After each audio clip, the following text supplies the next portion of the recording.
Hey everyone, Steven here with 9 to 5 Google. This is the Google Pixel, Google's first solely self-branded smartphone. There's a lot to talk about here, so let's jump right in. First, let's get the specs out of the way. The Google Pixel has a 5-inch FHD AMOLED display, and its Pixel XL sibling has a slightly larger 5.5-inch QHD AMOLED display.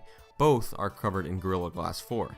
Other than that, the two phones are mostly the same. They're both the first phones to have the Snapdragon 821, 4GB of RAM, 12 megapixel and 8 megapixel cameras, 32 gig or 128 gigs of storage, the usual Bluetooth, NFC, AC Wi-Fi, accelerometer, and gyroscope. One notable difference, however, is their batteries, with the Pixel sporting a 2770 mAh battery compared to the Pixel XL's 3450 mAh battery. But what sets this phone apart? First, let's talk about the hardware. Google Pixel doesn't exactly have the most stunning design a smartphone has ever had, but it's attractive enough in my opinion. The thing that might stick out to you first is that the top third of the back is glass. Google says that this serves to give you better cellular reception, but I would bet it's mostly there to give the phone a unique look. And it does that job well. Within that glass back is the newly renamed Pixel Imprint fingerprint scanner, and well, it's a fingerprint scanner. It works just fine and it's pretty fast. In the hand, the Pixel XL feels really nice. Its metal unibody design feels and looks like a mashup between the iPhone 6s and the HTC 10, and its rounded edges makes it very comfortable. I think the Pixel XL hits a sweet spot for me, fitting a 5.5-inch display in a body that's bigger than the Galaxy S7 Edge, but smaller than the iPhone 6s Plus. The phone has a great display, and while it might not be the best viewing experience in direct sunlight, it's more than enough to get the job done. I'm more than happy with the colors and vibrance of the display when watching videos and playing games. It's sad that I even have to mention this, but yes, the Google Pixel and Pixel XL both have a headphone jack. The phone does ship with a dongle, which I'll get to later, but you'll be glad to know that it's not a dongle for your headphones. Where am I disappointed with the hardware? For one, there's only a single mono speaker. It sounds fine in my experience, but it's unfortunate considering the phone's price point, which is something else we'll get to in a minute. Another place this phone is imperfect is that it isn't waterproof. It's rated IP53, which means it will only be able to handle some splashes and light rain before it's vulnerable to damage. This is just something that I'm nitpicky about, but I'm also not a huge fan of the vibration motor. It's better than the Nexus 5X and Nexus 6P for sure, but it's nowhere near the iPhone's Taptic engine, which in my opinion is the reigning champion of vibration motors. But in my opinion, the phone's software makes up for these hardware fallbacks. I'm a huge fan of Google's pure Android experience, and if you are too, you've come to the right place.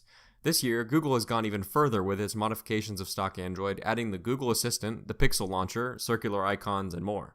The most obvious visual changes here are the Pixel Launcher and the circular icons. The new launcher has a new app drawer, an easy-to-use Google button on the top left, a weather and date widget, and of course, circular icons that bring some much-needed consistency. I wasn't a huge fan of them at first, but I think they're growing on me. But Google's software and services are the company's biggest strong points, and the Pixel serves as the best portal to these ever. The biggest story this year is the Google Assistant, which is baked right into the OS. Much of what Assistant does will be familiar to you if you've used Google Now, but the Assistant is a far more intelligent and personal helper built on top of Google Now. Assistant can play your news from your selected sources, of course.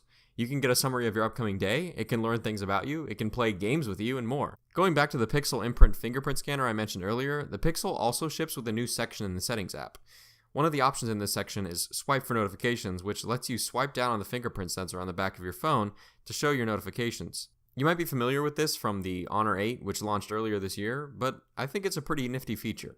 The phone also ships with Allo and Duo pre-installed and disables Hangouts by default for most users. RIP Hangouts. If you're a Project Fi user though, the phone will detect that you, obviously, need Hangouts when you first set up the phone and won't disable it.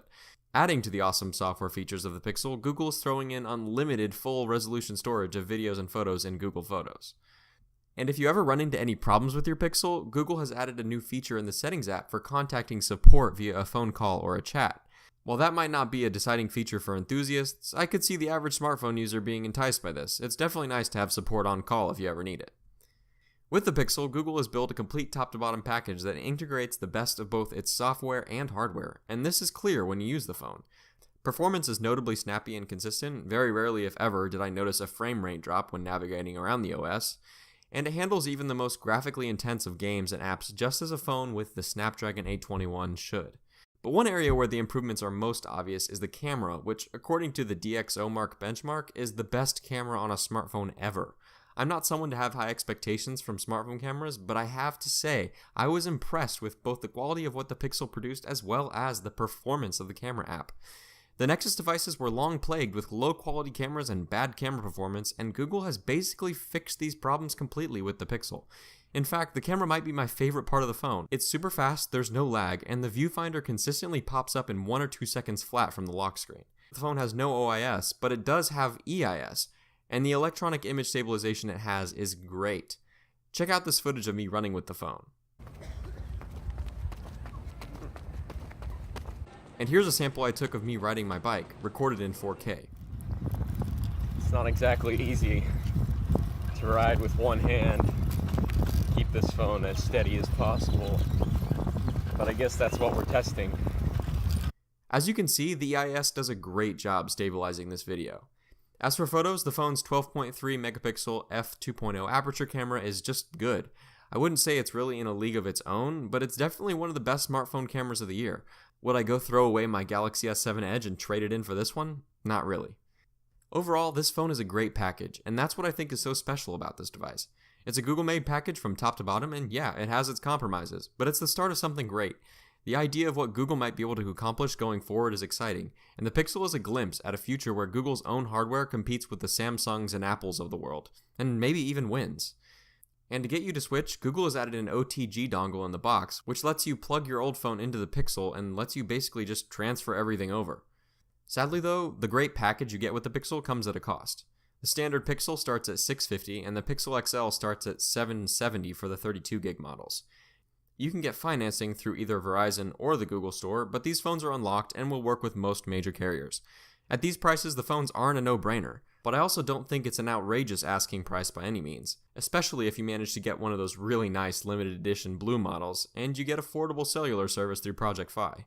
Anyways, thanks for watching everyone. This has been Stephen Hall with 9to5Google. You can check out our full written review of the phone at 9to5google.com. I'll put the link down in the description, and you can follow me over on Twitter at HallStephenJ. Thanks for watching, and we'll see you in the next one.